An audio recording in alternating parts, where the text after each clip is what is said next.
নবী ছাড়া কোনো কুল আছে বাবা? নবীর উপর কোনো গুরু আছে? আরে আমার মায়ের নবী, আল্লাহর নবী গো, আপনি নবী ছাড়া পৃথিবীতে কোনো গতি নাই।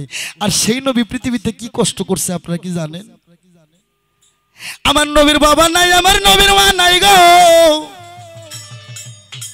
মায়ের গর্ভে থাকতে নবীর পিতা আব্দুল্লাহ গেল রে মরিয়া। 6 বছর 25 দিন বয়সে নবীর মা আমেনা গেল মারা। ভাই রে, আমার নবীর মতন ভবের ইতিম পৃথিবীতে আর কেউ নাই। নবীর বাবা নাই, নবীর মা নাই গো। নবীর বয়স আমার 6 বছর। হ্যাঁ, নবীর বয়স আমার 6 বছর। পূর্ণিমার চাঁদের মতন নবীর মুখখানা জ্বলে যাচ্ছে। হ্যাঁ, নবী 6 দিন, এবার 6 বছরের শিশু বাচ্চা 3 দিনের অনাহারে নবী আমার ক্ষুধার তান্নায় রাস্তার পাথর মুখে তুলে দেখ। আমরা আবু জেহেল 1 বস্তা আরবের খেজুর নিয়ে ওই রাস্তা দিয়া যায়। আমার ইতিম নবী দৌড়ে যায়, কই চাচা গো আপনার বস্তার মধ্যে কি দেখা যায়? আবু জেহেল কয় যদি খেজুরের কথা জিজ্ঞেস করি তাহলে তো মোহাম্মদ খাইতে চাবে। তখন আবু জেহেল একটা মিথ্যা কথা কয়, মোহাম্মদ আমি কিছু পাথর নিয়ে যাইতেছি। নবী আমার হুকুক করে কেনতে কেনতে জঙ্গলের দিকে যায়। এই পৃথিবীর যার বাবা আর মাও নাই তার কোনো ভাও নাই রে বাবা। মা যে কি ধন, বাবা যে কি ধন, যাদের বাইসে আছে তারা বুঝে না। এই মনসের মধ্যে হয়তো কেউ বাবা হারা, হয়তো কেউ মা হারা। যারা হারাই রে বাবা তারাই বোঝে কি যন্ত্রণা। ছোট আমার মা বাবা হারা ইতিম নবী গো, কানতে কানতে আমার নবী জঙ্গলাতে যাই।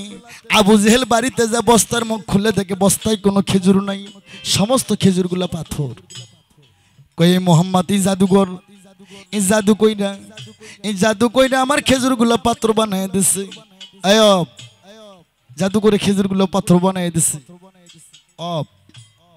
আবু জেহেল বাড়িতে যাইয়া আবু জেহেল 7.5 জনের একটা লাল রঙের হীরার ধারের চাবুক নিয়ে পিঠের পাশে নুকে নিয়ে কয়, মোহাম্মদ তুমি কি খেজুর খাইবা? আমার নবী 6 বছরের ইতিম সন্তান শিশু বাচ্চা 3 দিনের অনাহারে ঘুরঘুর করে দৌড়ে যায়। চাচা রাত ধরে কেউ চাচা গো, আমার যে বাবা নাই, আমার মা নাই, চাচা আমার কে আদর করে খেজুর খাওয়াবে? ওরে তখন বিধর্মী আবু জেহেল কয়, মোহাম্মদ রে আমার বাগানে চলো, আমার বাগানে 365টা খেজুর গাছ আছে। আরে কত খেজুর খাইবা, আত্মা শান্তি করে তোমাকে খেজুর খাওয়াবো রে। আমার মায়ের নবী গো খেজুর খাবার আশায় চাচার পিছে পিছে যায়। আবু জেহেলের বাগানে যায়, হাজির হইল ভাই। গাছের দিকে লক্ষ্য করে দেখে বাদা বাদা পাথর ঝুলে আছে, গাছে খেজুর নাই। আমার মায়ের নবী গো চাতক পাখির বাচ্চার মতন চাচার দিকে তাকায় থাকে। আবু জেহেল নবীর দিকে একবার তাকায়, খেজুর গাছের দিকে তাকায়, দেখে বাদা বাদা পাথর ঝুলে আছে, গাছের মধ্যে একটা খেজুরও নাই। ওরে তখন বিধর্মী আবু জেহেলের মধ্যে দয়া ময়া নাই, বামা তালক করে আরে ঠাস করে ইতিম নবীর গালের মধ্যে একটা থাপ্পড় মাইরা দেয়।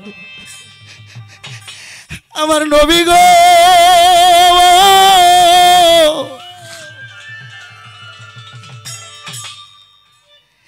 নবী আমার 2 চোখের পানি ছেড়ে দে, চাচার পায়ের উপর পড়ে যায়। চাচা গো আমার আর মাইরো না গো, আমার বাবা নাই গো, আমার মা নাই গো। চাচা গো আপনার শক্ত হাত দিয়ে আমার নরম গালে থাবর মারছেন, আপনার নরম হাত দিয়ে আমার শক্ত গালে থাবর মারছেন, আপনার হাতে কি আপনি কোনো ব্যথা পাইছেন? চাচা গো যদি ব্যথা পায়ে থাকেন আমারে ক্ষমা কইরা দেন। এই মুসলমান আমরা সেই নবীর উম্মত, সেই নবীর ইসলাম করি। ইসলামের নাম বোমা মারা না, ইসলামের নাম মারধর করা না, ইসলামের নাম মানুষের মনে কষ্ট দেওয়া না, ইসলামের নাম মানুষের ঘর বাড়ি জ্বালাই দেওয়া না। নবী আমার থাবর খাইয়া কয়, চাচা গো আপনি যে হাতে আমাকে মারছেন ওই হাতে যদি কোনো ব্যথা পেয়ে থাকেন আমাকে মেহেরবানি করে ক্ষমা কইরা দেন। ওরে আবু জেহেল আর একটা থাপ্পড় আলো করে গো। আমার নবীকে দেখে দেখো, চাচা গো আমার আর মাইরো না। একটা থাপ্পড় মারছো চাচা, খেজুরের আটি ফাইটা গেছে। আর একটা থাপ্পড় যদি মারেন চাচা সারা পৃথিবীর খেজুরের আটি যাবে 2 খণ্ড হয়ে।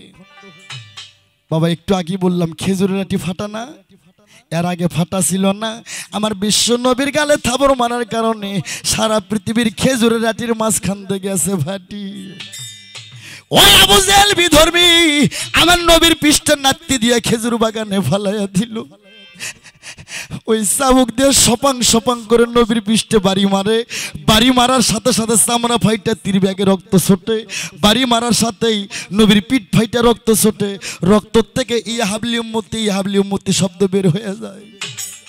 19টে বাড়ি মারে, 6 বছরের শিশু বাচ্চা। নবী আমার বেহুশ হয়ে পড়ে গেছে।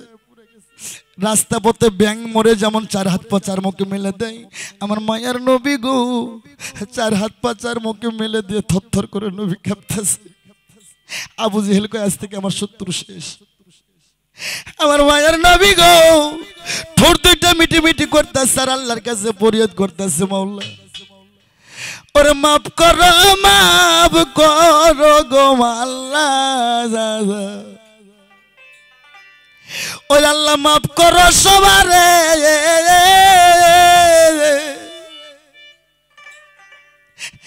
আরো মাফ করো গো আল্লাহ যারা পৃথিবীতে আছে আমার গুনাহগার উম্মত জগতে। মাওলা আমার গুনাহগার উম্মতকে তুমি ক্ষমা করো, তুমি মাফ করো। আল্লাহ কয় বন্ধু তোমার গায়ে কেউ আঘাত করলে আঘাতটা আমি আল্লাহ আমার গায়ে লাগে যায়, আমি কিয়ামত পরমানে তাকে ক্ষমা করব নাই। আবু জেহেল চাবুক ফেলায় চলে গেল। আমার নবী তত্তর করে কাঁপতে কাঁপতে ঠোঁট দুইটা মিটি মিটি করতেছে, নবী দাঁড়াইতে পারে না, সর্বন শরীর নবী রক্তারক্তি। আমার নবী কয় মাওলা গো আমাকে যতগুলো বাড়ি মারছে সমস্ত চাবুকের বাড়ির বিনিময়ে তুমি আল্লাহ কাল হাসরে আমার গুনাহগার উম্মতের নাজাত কইরা দিও। আর সেই নবীর উম্মত হইয়া আমরা কোন হাদিস পাইছি, কোন কোরআন পাইছি যে মানুষকে আঘাত করা, মানুষকে কষ্ট দেওয়া? নবী চাবুকের মার খাও। নবী আমার থরথর করে কাঁপতে কাঁপতে কয় মাওলা গো আমার প্রতিটা চাবুকের বাড়ির বিনিময়ে তুমি আল্লাহ আমার গুনাহগার উম্মতের নাজাত কইরা দিও। তো বাবা নবী পাওয়া সহজ কথা না। আল্লাহকে পাইতে গেলে আগে নবীকে পাইতে হবে। নবীকে যারা পাইলো না তারা পৃথিবীতে কিছু পাইলো না। বাবা মনের দুঃখ কারে কমো? আজ 32 বছর ধরে গান করি। এই পৃথিবীতে বাবা মন মিলে মনের মানুষ মিলে না। আমার পাপের ভাগ্যে আমার মা বাবা হবে, আমার ছেলে মেয়ে হবে।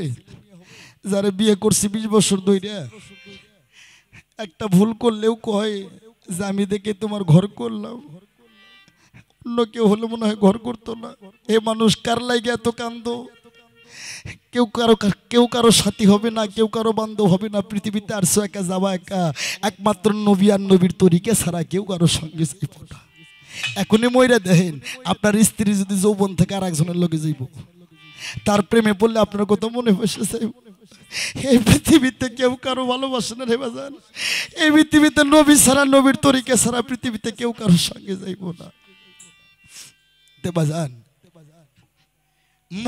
মুখ দেখিয়ে বলে আনোয়ার সরকার আছে কত সুখে, কেমনে বুঝাবো রে বাজান কত জাল আমার মুখে। পৃথিবীতে গুরু ধন ছাড়া মা রুমি, মুর্শিদ জি কি ধন তুমি বুঝবো না, তোমার মুর্শিদ জিন্দা আছে তুমি বুঝবো না। যারা হারাইছে তারাই বুঝে। সেই দেখি লক্ষ্য করে আমার একটা গানটা কেন যেন মনে